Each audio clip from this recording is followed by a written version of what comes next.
I think a lot of people grow up picturing God as kind of distant, maybe even aloof. But what stands out to me here is this idea that if something matters to us, it genuinely matters to Him too. Totally. That image of God as an involved, caring father really shakes up the stereotype.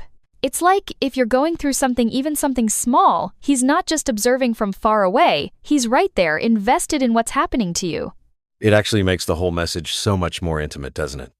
I mean, thinking of a God who's emotionally moved by what we experience. Yeah, and it sets the stage for everything else, the whole idea that He'd act on our behalf, not just feel sorry for us. That leads me straight to this concept of Jesus taking stripes on His back.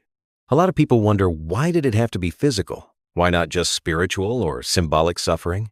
It's so interesting you ask that. The text makes it clear. Jesus' suffering wasn't just some metaphor. Those stripes were real, physical wounds, and they serve a purpose so that each of us could experience healing in our actual, physical bodies. So when people talk about healing, like recovering from sickness, they're connecting it directly back to something tangible Jesus went through. Exactly. And that connection is what makes the message so powerful for folks who are struggling. It's not just about a distant hope. It's about healing that was paid for in a very concrete way. Now, something that caught my ear was this idea that when we're healed, it's actually a reward to Jesus for His suffering. That's a pretty radical way to frame it, right? That surprised me too. Usually we think of healing as this one-way gift, just for us. But flipping it, seeing it as something Jesus receives, almost like a return for everything He endured, that's a whole new perspective. It almost gives a sense of responsibility, too. Like, accepting healing isn't selfish. It's actually honoring what He went through. And it makes the idea of free healing so much richer, not just a miracle out of nowhere, but something directly tied to a deep sacrifice.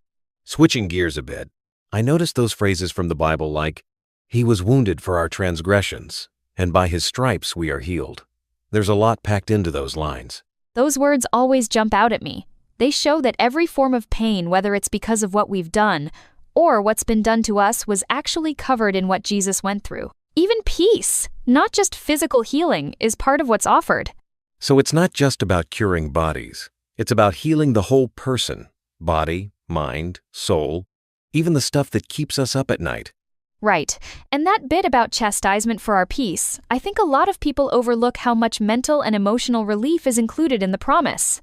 That actually brings me to something practical if all of this is true. How should it change the way we approach our struggles, or even our prayers for healing?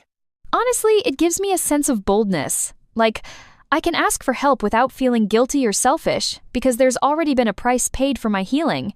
It feels more like stepping into something that's already been prepared. I think that's so freeing. Instead of feeling like we're begging for scraps, we realize we're actually participating in something deeply meaningful to God. And maybe that's the takeaway, recognizing that God's care for us is both incredibly personal and incredibly costly.